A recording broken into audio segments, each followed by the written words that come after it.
দিন দিন নিজেদের ক্ষেপণাস্ত্র কর্মসূচি আরও জোরদার করছে ইরান। অনেক সামরিক বিশ্লেষকদের মতে তা হয়তো ইতোমধ্যেই যুক্তরাষ্ট্রকে আওতায় নিয়ে এসেছে। আর তাতেই কি দেশটির এত ভয় ইরানের ক্ষেপণাস্ত্র কর্মসূচি নিয়ে?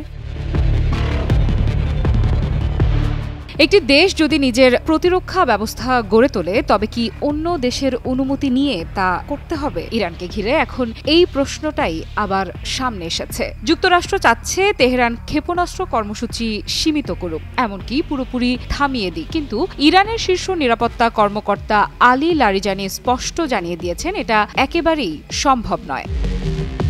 লারিজানি টেলিভিশনে দেয়া এক সাক্ষাৎকারে বলেছেন, ওয়াশিংটনের দাবি হল ইরান যেন ইউরেনিয়াম সমৃদ্ধকরণ বন্ধ করে এবং ক্ষেপণাস্ত্র কর্মসূচি ছেঁটে ফেলে। কখনো বলা হচ্ছে মিসাইলের পাল্লা ৩০০ কিলোমিটারের কম, কখনো ৫০০ কিলোমিটারের নিচে নামাতে হবে। প্রশ্ন হলো তাহলে ইরান আসলে কিভাবে নিজের প্রতিরক্ষা নিশ্চিত করবে?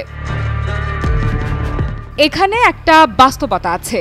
বহু বছর ধরে ইরান স্বেচ্ছায় ক্ষেপণাস্ত্রের সর্বোচ্চ পাল্লা ২০০০ কিলোমিটারে সীমিত রেখেছে। আর এই পরিসীমাই যথেষ্ট ইসরায়েলকে লক্ষ্যবস্তুতে আনার জন্য। অর্থাৎ আঞ্চলিক নিরাপত্তা হিসেবেই ইরান তার সামরিক ক্ষমতা নির্ধারণ করছে।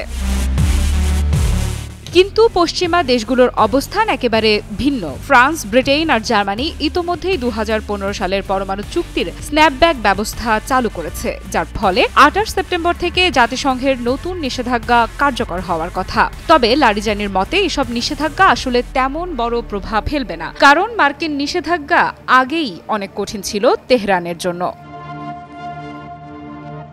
এই প্রেক্ষাপটে গুরুত্বপূর্ণ হচ্ছে সর্বোচ্চ নেতা আয়াতুল্লাহ আলী খামেনির বক্তব্য। তিনি বলেছেন, যুক্তরাষ্ট্রের দাবি এক ধরনের অপমান যা ইরানি জনগণ মোটেও মেনে নেবে না। অর্থাৎ তেহরান তার প্রতিরক্ষা কিংবা পরমাণু কর্মসূচি নিয়ে কারোর সামনে মাথা নত করবে না।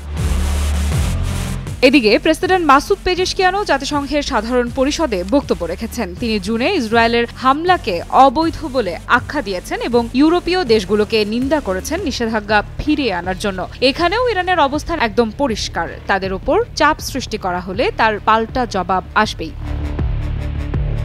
কি বুঝলেন ভাই? অনলি যেটাই চাই।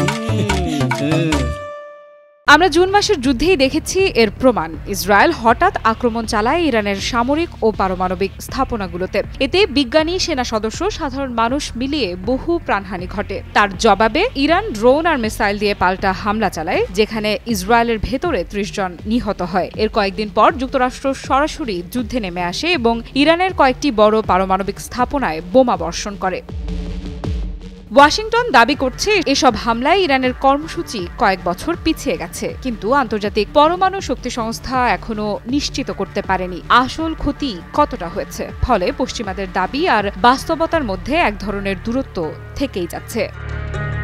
সবশেষে যা দাঁড়াচ্ছে তা হলো ইরান আলোচনায় রাজি, কিন্তু শর্ত যেন বাস্তবসম্মত হয়। লারিজানির কথায়, আলোচনা করতে সমস্যা নেই, কিন্তু যদি আগে ভাগেই ফল নির্ধারিত থাকে তবে সেটা কোনো বুদ্ধিমান দেশ মেনে নেবে না।